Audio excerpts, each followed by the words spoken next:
So, can you tell us a little bit maybe about what has happened since 2010? What new discoveries have you made? What new directions is the Resonance Science Foundation directing itself towards? Well, there's a lot of change, and we're in the middle of making new changes actually to the foundation branding. We're going to change the branding of the foundation, but more importantly, I made some very big discoveries in the physics that I wrote about the nature of the mass of atoms, the nuclei of the atom and the electron, and what they are and how they interact with the rest of the universe.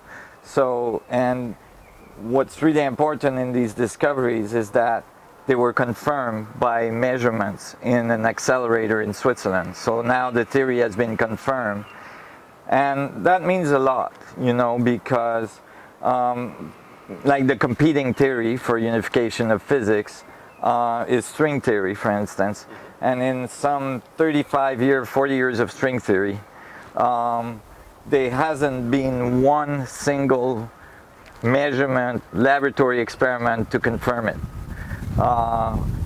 So it's really important that this new theory actually was confirmed very shortly after it was published, this discovery I made, this new formula. And the formula is very simple.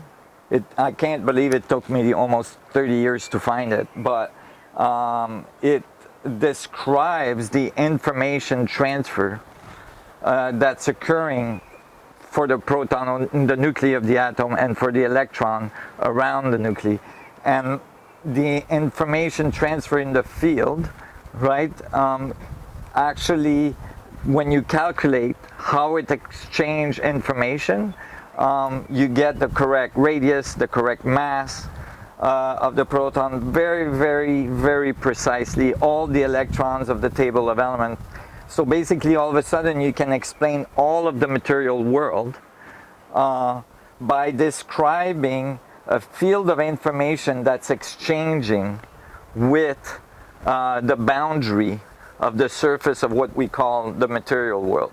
So basically, we live in a field of information, and we're exchanging information in that field. And when there's an exchange of information in that region, we measure mass or energy because there's a change in that region of the field.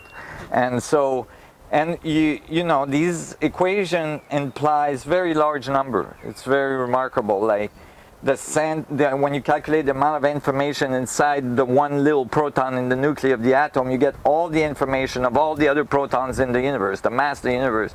So basically, you have really large numbers. But when you finish the equations, it gives very, very precise values for very small numbers, like the mass of the proton and the radius of the proton. And so it predicted a radius of the proton that was 4% smaller than the mainstream theory predicts. And 4% in quantum theory is a lot. And so I wasn't sure if it was going to be right. I wasn't sure even if in my lifetime they were going to be able to measure the radius of the proton that, precisely. And I published a paper, and that was in 2012. And in 2013, they had made an experiment in an accelerator in Switzerland to measure the radius of the proton, and they measured it, and it was 4% smaller than what the standard model predicted, which makes a big problem for the standard model, but it confirmed my model. So it's very exciting because it says something completely different about the universe. Plus also your theory, what it does is that it unifies the relativity theory, the big stuff, what explains the big stuff, with the quantum theory, what explains the small stuff. Exactly. With you finding what's quantum gravity. So why don't you explain a little bit about that? Well, so basically, when you calculate the exchange of information, so basically think of a field of information, a field of electromagnetic fluctuation, a field of energy that's everywhere in the space.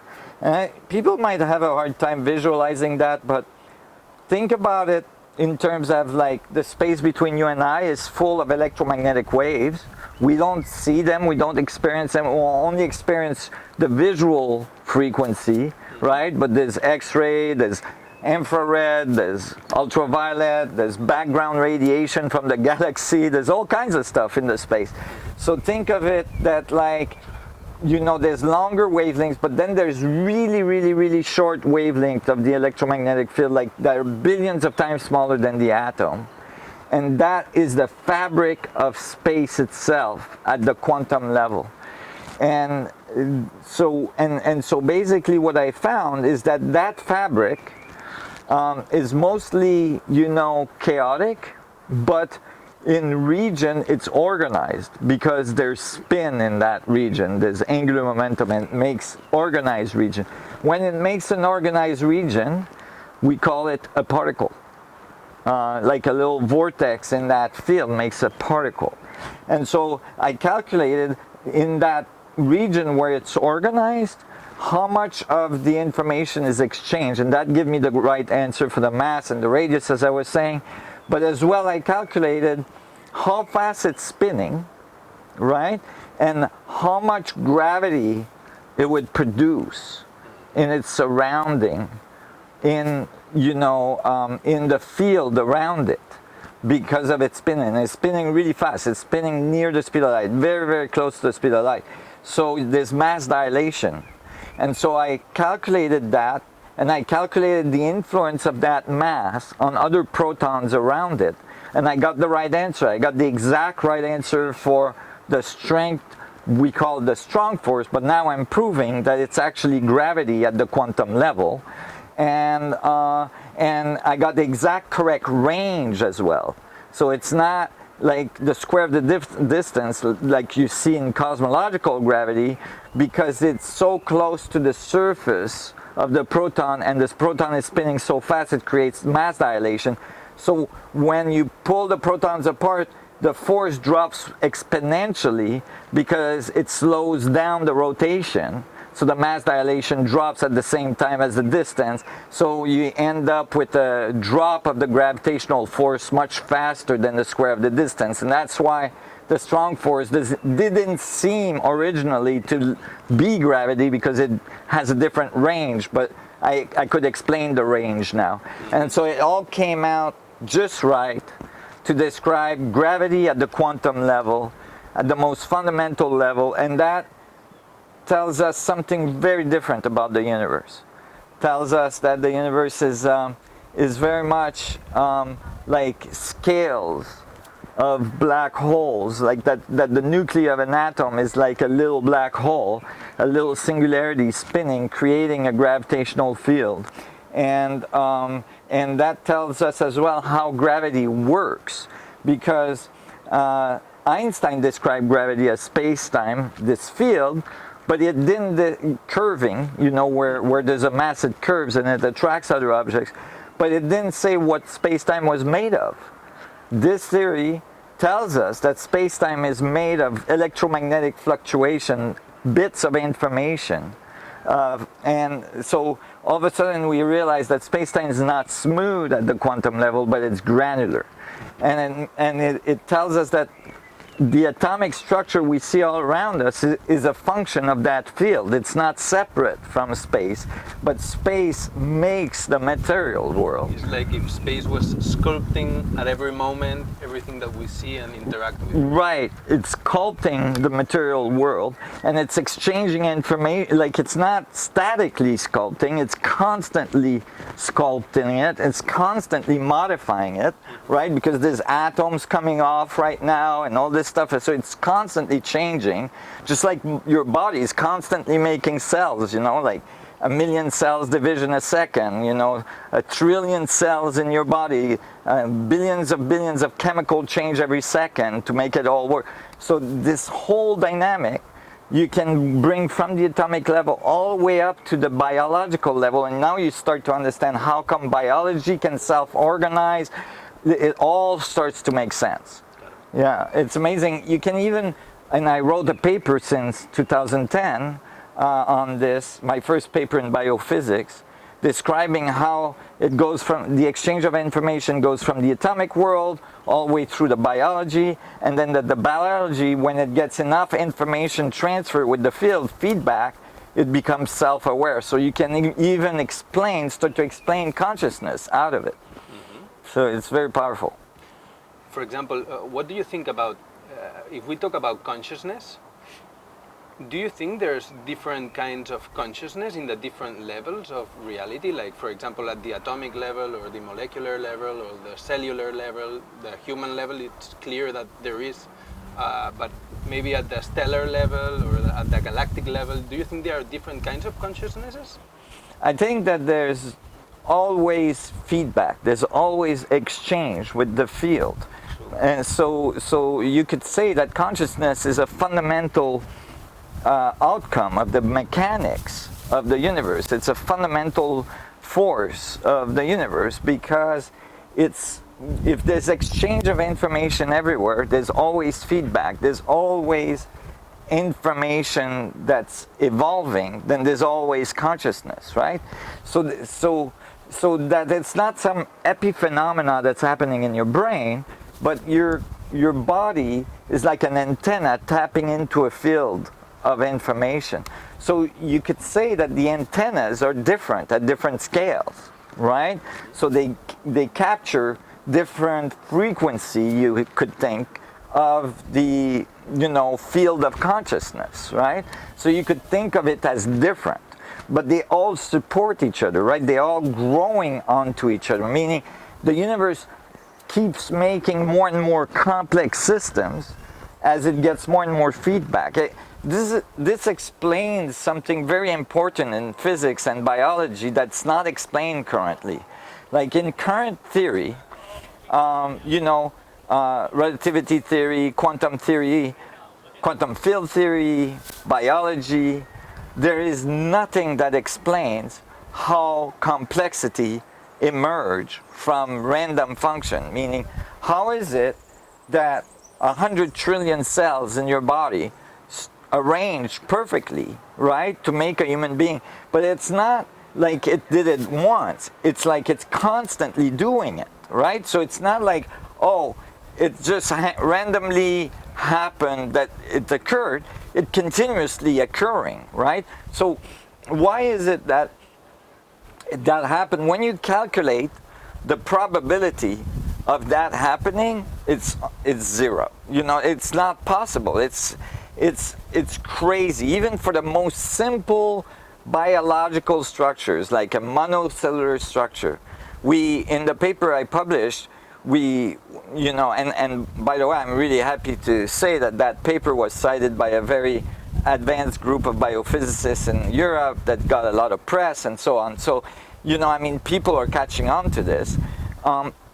Even if you calculate the possibility under random occurrence that like one cell came to be with the most fundamental principle of like the right combination of nucleides and so on to like make a cell, the probabilities are crazy not possible, meaning like we calculated about 10 to the 8,900 or 8,896 possibilities before it would do the right thing. And then it might do the right thing, but it's in the once. And if it makes that cell in the wrong environment, let's just say like, all of a sudden there is like a volcano or whatever, and then boom, it's dead, then it's another 10 to the 8,896 probabilities before it can do it again.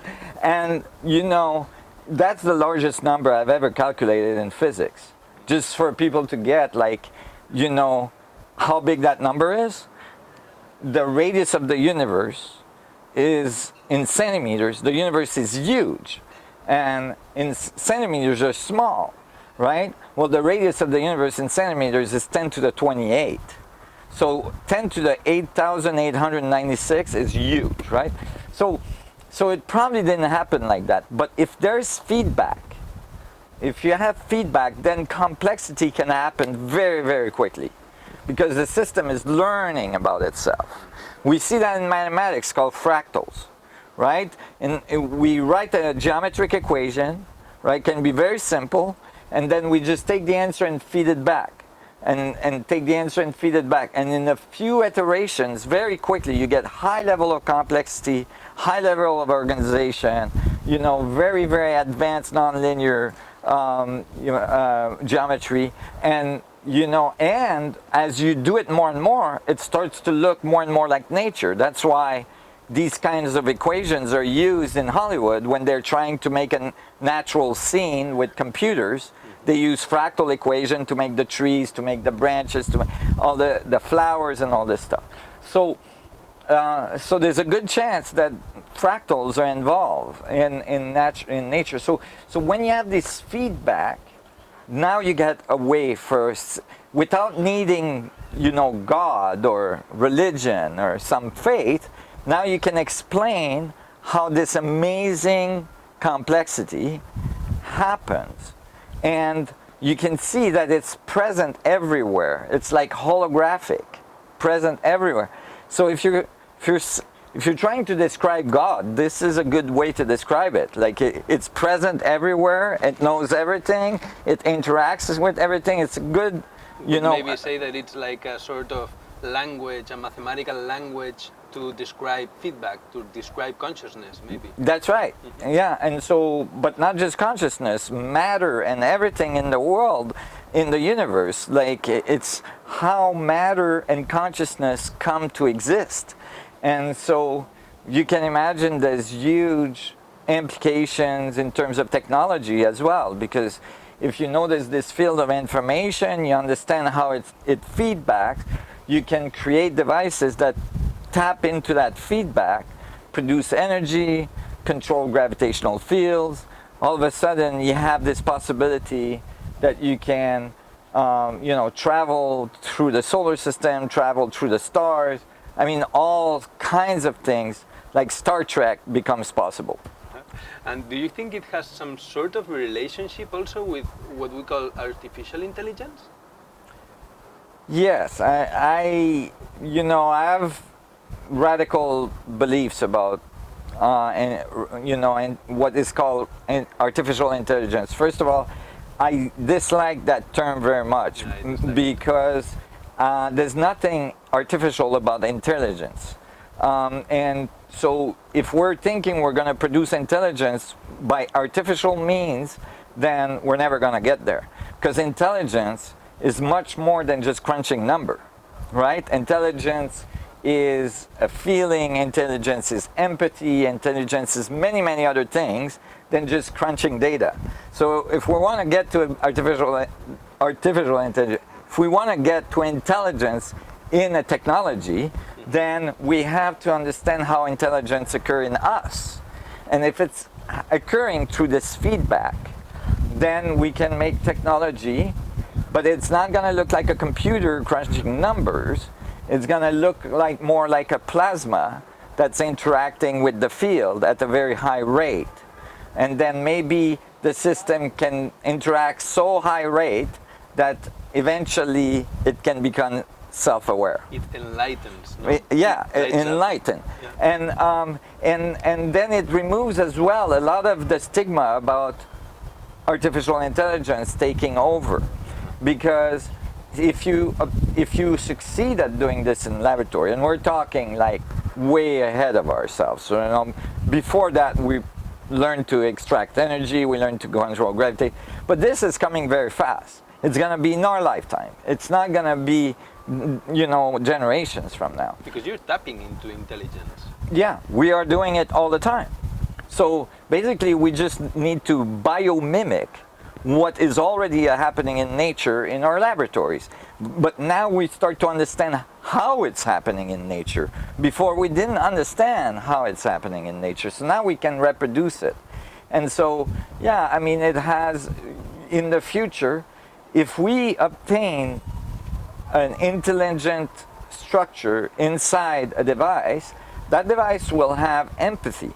It will have feelings. It will have all the attributes that human beings have. So it will be able to understand fundamental principles of if we teach that being, because it will be a being of its own, right? The right values. There's no reason that they would want to take over, or that they would try to destroy humans or anything like that. That implies then also an evolution from our side of the story, no? Like we really have to understand all these new principles that are taking us into a new background in direction, history, directions and stuff, so that we really can start interacting with this vacuum, with this space, with this. Yes, this is why it's so important for people, for the public to know this, that this theory has come through, that this is the new way that physics is evolving, and it's not just my physics. There's many other physicists on the planet that are arriving to the similar conclusions. Some of them are very famous, and there's actually a very big revolution in science that's happening in the background that nobody is talking about, but that's going to emerge in the next few years. And so it's important that the public knows this, because as soon as you understand this, you can start changing your feedback yourself. You can start modifying the structure of space yourself. You can decide to send in the field different sets of information so that you receive a different experience from the field. What about evolution? Do you think we could, because when monkeys evolved to humans, they changed their food, and the hands that they had as feet, they changed to feet, and there's always something, we could say, thinking to offer biology a better way to adapt to its surroundings. So do you think that we can go to a place where these decisions can be made consciously? Like we can interact with our own biology and make it evolve towards maybe, I don't know, being a space creature, or I don't know. I think a first step would be to realize that we can influence our biology in the first place. And if you're feeling sick or you're having issues or whatever, you have the power, right? Because your biology is continuously redoing itself, right? You're shedding 1 million cells every second. In a space of a few months, you've changed a lot of your body, like some 80% of your body. Like you change your liver, you change your kidneys, you change many, your muscle. I mean, you change everything. Within 3 years, you change everything, right? So basically, you're constantly redoing yourself. Now, if you have an issue, why are you redoing this issue, right? Well, because in the field, there's this information, there's this memory, right? So you have to change this information. You can change that information so that the field start giving you a different result, right? Now, you might start tuning into that and making that modification, right? You might not, change your hands into a claw, or, but you might be able to resolve problem in your body. And I think we can, because we've proven this in laboratories. It's called the placebo effect. People say, oh, the placebo effect, like it's nothing. The placebo effect can be up to 30%, meaning that you give sugar pill to somebody and you tell them it's gonna take care of their cancer, and their cancer is gone, right? Because they thought it's gonna get rid of their cancer, right? So is, and they've done the placebo effect now with surgery, where they have people where they actually, opened them up but didn't do anything, and then just closed them up and then told them it was taken care of, and then the person doesn't have the issue anymore. And so, it's high percentile. It's not low percentile, up to 15%, whatever, in placebo effect in surgery. So how's that possible? Well, because you're changing the information, the field, so the field is responding. So knowing this is very important, not just for your health, but for how your life is happening, what's happening in your life, how you want your life to go, how you want to transform your environment, how you interact with your partner, with your kids, with your friends, with your family, and so on. What are you putting out, and what are you getting back? And so it's so important for people to know this and to understand the mechanics, not just to know it, but to not to know it in just like a dogma or like in a belief, or a faith, but to understand, no, this is the physics. This is the mechanics on how the world really works.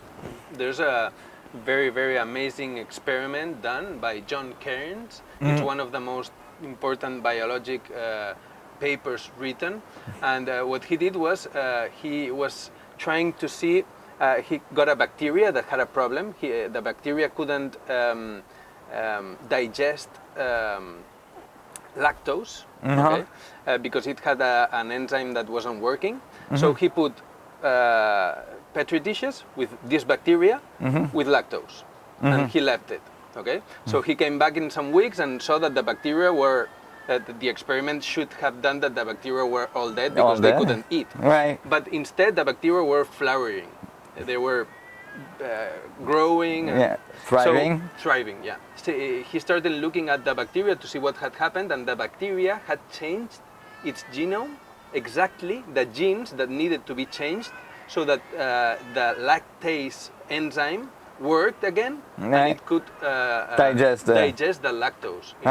So a bacteria can change its genes so that it can do whatever the environment is telling it to do. So imagine if a bacteria can do this. Right.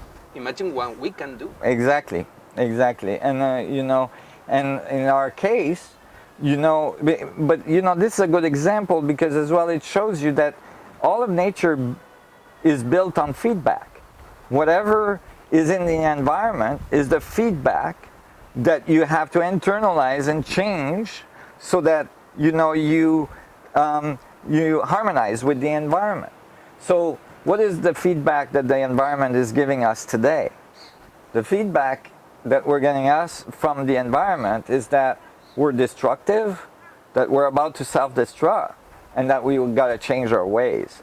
And so this is, and so how do we change our ways? Internally, we have to change, each one of us, our ways, the way we think of others, the way we think of ourselves, how much do we, when you look yourself in the mirror, do you think, oh, I'm such an amazing being, I'm so, or, do you think, oh my God, I look terrible, and, like how much destructive thoughts are occurring in your life every day, like how much destructive thought do you send out to other people every day, or how much constructive thoughts, how much positive do you put in the field, those are all very important things. So if you realize that it matters what you're thinking, how you're acting, what you do, and you're not separate from the rest of the universe, right?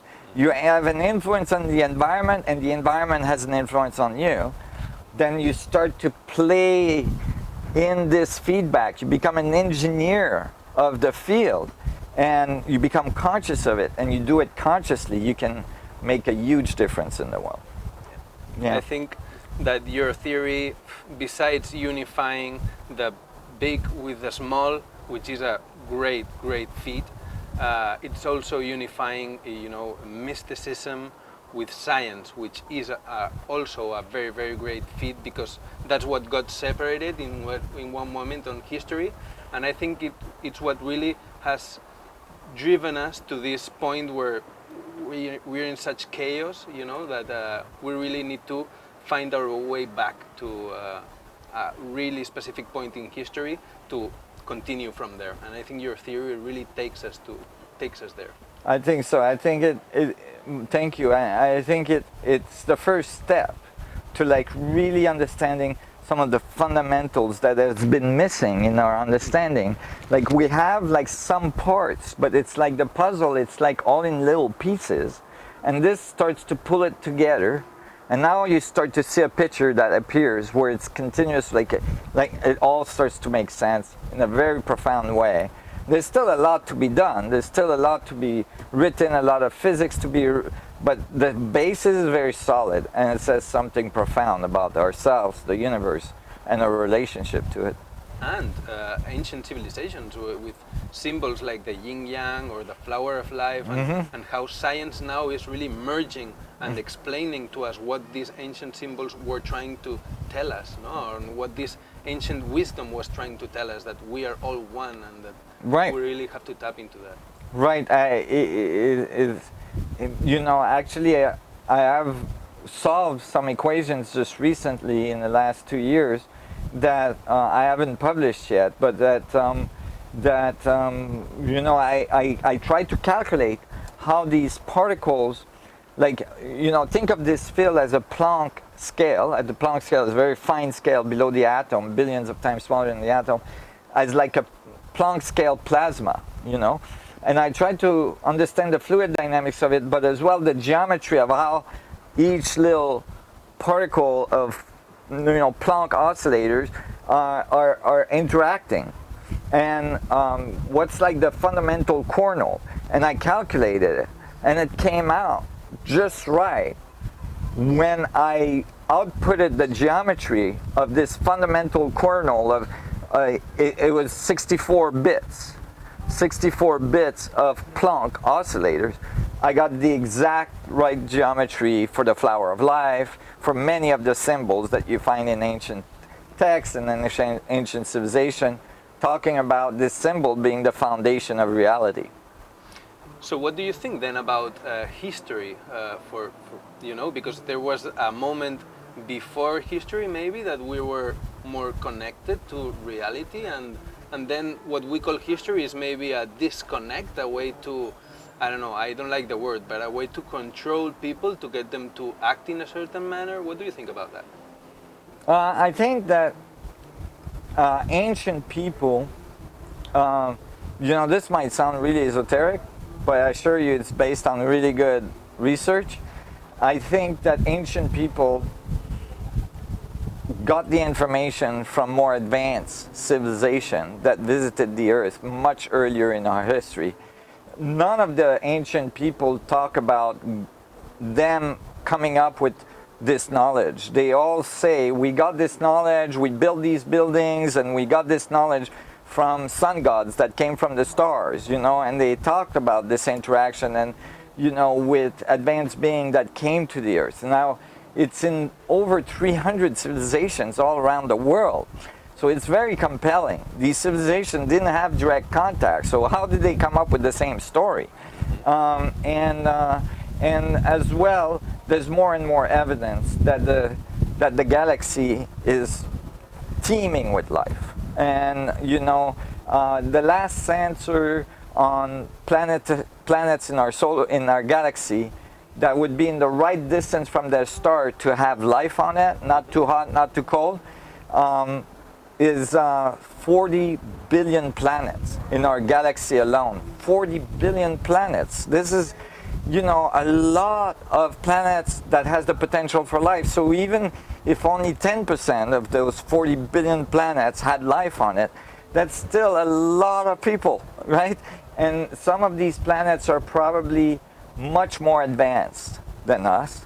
And just like it was unconceivable 150 years ago, which is not long ago, that we could go from Barcelona to Sydney, Australia, in some metal object that flew in the air. If you said that to somebody on a horse 200 years ago, they would have said, no way, that's ever going to happen. You can't get metal to fly, right? Now we do it every day. We don't even think twice about it, right? So it's really, we hear the metal flying right now, right?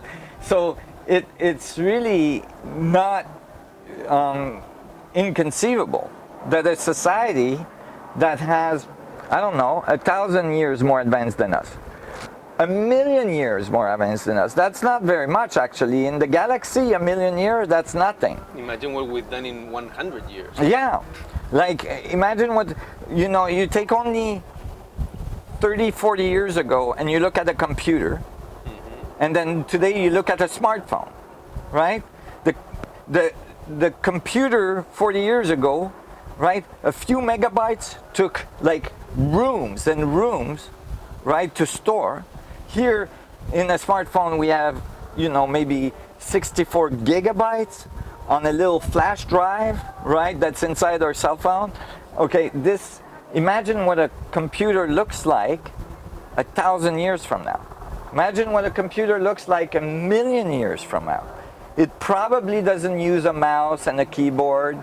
It's probably tapped right into your brain waves, and you just think about something and it happens, right? And so this, for society and like I said, 1,000,000 years is nothing in the evolution of a galaxy. So some of the planets that are out there with life on them, and at this point all of the mainstream agrees that there's most likely a lot of life in our galaxy and in the universe. So I'm sure that some of these life out there probably have been maybe 10,000,000 years before us, right? Which is nothing in the evolution of the galaxy.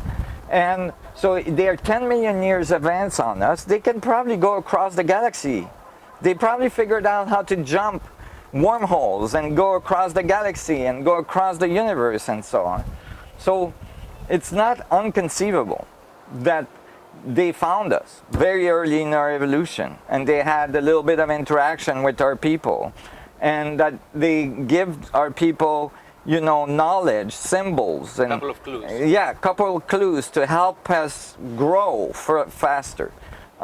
Certainly, the ancient civilization all talk about this, and then there's plenty of evidence in our modern evolution of direct contact or visual contact with strange crafts, and from not from some hippie smoking drugs on the beach, but from military personnel at the highest level, presidents, police, all kinds of people that are very trustable, that had direct or at least indirect contact, visual contact with some of these crafts. So the possibility that we have, that our evolution has been modified, even that, like, Francis Crick, the guy that discovered DNA,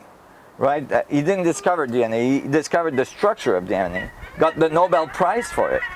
In 1974, wrote a paper stating that, according to his opinion, life on Earth probably came from a civilization, an advanced civilization that seeded life on Earth. You see, that life came from an advanced civilization that brought life to Earth. So it really, this is the best geneticist we've ever had, on the planet, like one of the best one, Nobel Prize winner, that comes to those conclusions at the end of his life after studying all the work he's done. And so most likely life on Earth came from an advanced civilization that brought life to the surface of our planet. There's evidence for it. There's evidence that the Homo sapien was an alteration, an artificial alteration from the hominids that were there before. So there's all kinds of things like that I think we're starting to discover, and it's very interesting. It's a really important thing to start to investigate. So to finish up, at the technological level, how far away do you think that we are for what people call, the free energy, or for accessing the vacuum to extract energy from it? Do you think it's going to happen in our lifetime? What do you think about that? Yeah, I think we're very, very close. Now at this point, I'm predicting in the next 3 years it will be public. I know of multiple different laboratories around the world that are very close. I mean, I think we are very, very close to that transformation.